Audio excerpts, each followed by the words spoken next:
Hello, I am the Reverend Vivian Pinecoffin, Vicar of the parish of Stoneborough here in the north of England.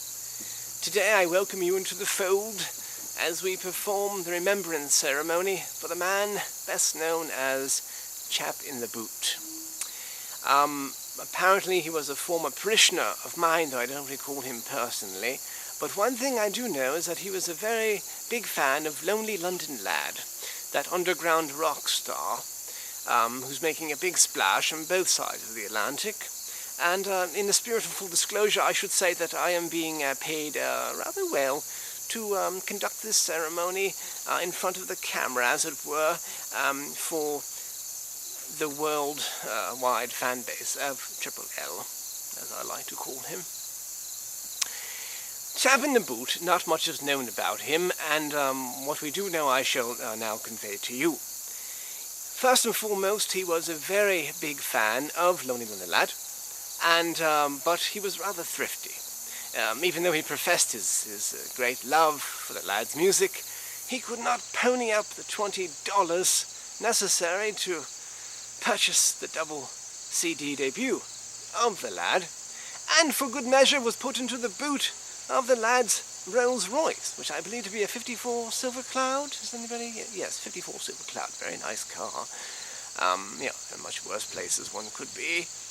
But, so he was in there and apparently quite comfortable. And then an unfortunate twist of events took place. The lad went on a vision quest into the American southwestern desert, where he roamed naked for several days, and when he came out a changed man, he had forgotten about the chap in the boot. A few days more passed, and an awkward thing happened. The chap in the boot expired. So, which brings him to us here today, ironically. It's funny how things sort of, karmically all come around, dust to dust and ashes to ashes and all that. It's quite fitting, though, that he should end up in my parish, I think, because, it's quite a nice day, and I quite like this whole internet phenomenon being live and bringing this remembrance ceremony to you in this way. So, we know very little about the chap in the boot. We know that, what else do we know? We know he liked Marmite quite. I remember the lad would squeeze it into the crack in the boot, and he would just lap it up. He loved the stuff. He drank water. He's quite keen on water. And couldn't hold his bowels very well, as far as I hear.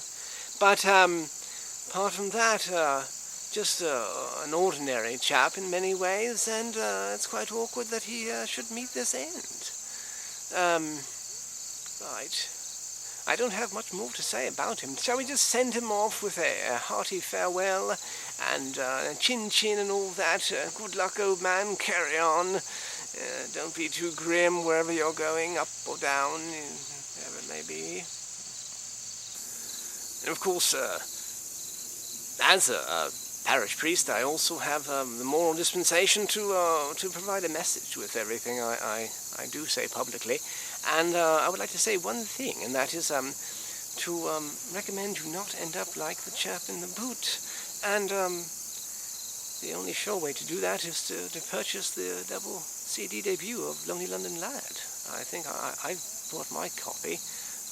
I'm down on the record as having done so. So I don't have any fear for my own safety. But should you not buy it, I would be a bit concerned. So that's my little moral message and perhaps a threat, if you would. But don't take it too literally. I mean, the lad is busy making music. He's not going to come after you or anything.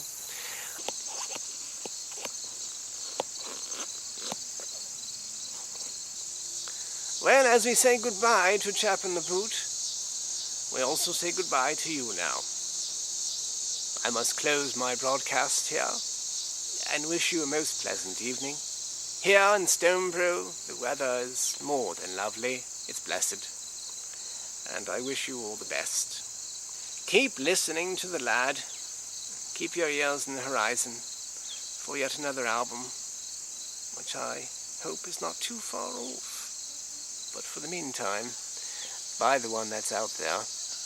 Keep the lad in psychedelic inspirations, if you would. Right, cheerio and all that.